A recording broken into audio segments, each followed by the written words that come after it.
Now let's test the connection pool and data source. If you go to the Services tag, you can right-click on the Glassfish server and choose View Domain Admin Console. This will open up the admin console in your browser. Go to Resources, JDBC, JDBC Connection Pool, and click on Affable Bean Pool. From this page, you should be able to ping the connection pool and have it succeed. To use the data source and connection pool in our project, we have to modify the deployment descriptor.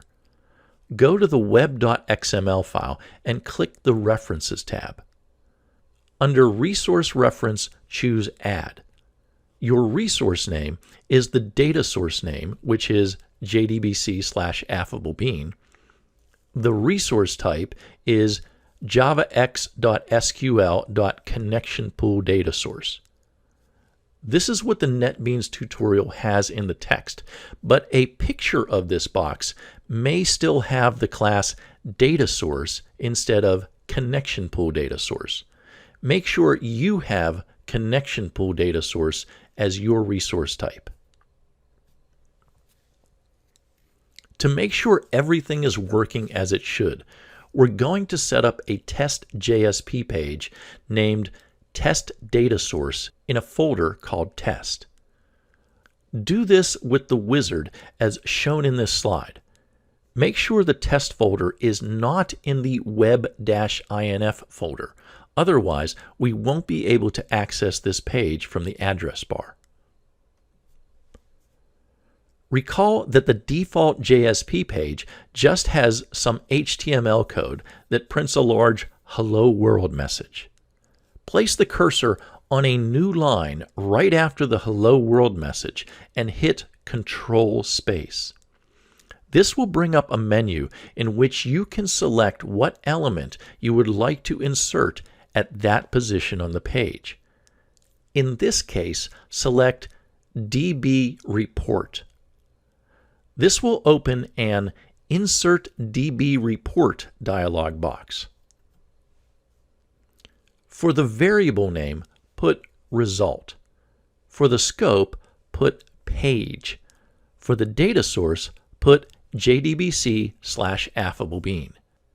And for the query statement, put select star from category, product, where category.id equals product.categoryID.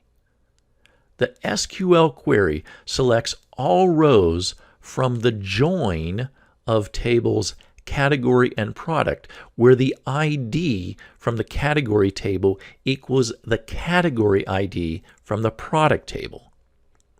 The number of columns in a join table is just the number of columns in the first table plus the number of columns in the second table. The category table has 2 columns, ID and name. The product table has 6 columns, ID, name, price, description, last update, and category ID. So the join table will have 8 columns, ID, name, ID again, name again, price, description, last update, and category ID. It's not a problem that we have duplicate column names. We're not adding the table to our database, we're just going to select some rows from it. The number of rows in a joined table is the number of rows in the first table times the number of rows in the second table.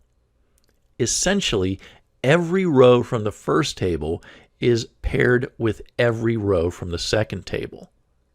The category table has 4 rows and the product table has 16 rows. Therefore, the unrestricted join of the category and the product tables would have 4 times 16 or 64 rows. The unrestricted join would have 64 rows, but this join is restricted. We're only keeping the rows where the ID from the category table is equal to the category ID from the product table. We'll see what that actually looks like in a minute, but right now, let's look at the code that is generated. When you click OK on the Insert DB report, it will generate the code in this slide. The report generates two taglib directives at the top of the page, one for the JSTL core library and one for the JSTL SQL library. It also generates code to display the results of the query in an HTML table. We'll go into more detail about this in the section on JSTL. When you run the application and go to the test page, this is what you get.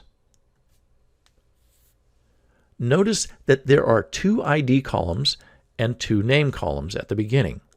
The first ID and name columns are from the category table, and the second are from the product table. Notice also that in each row, the category ID, the first column, has the same value as the product category ID, the last column.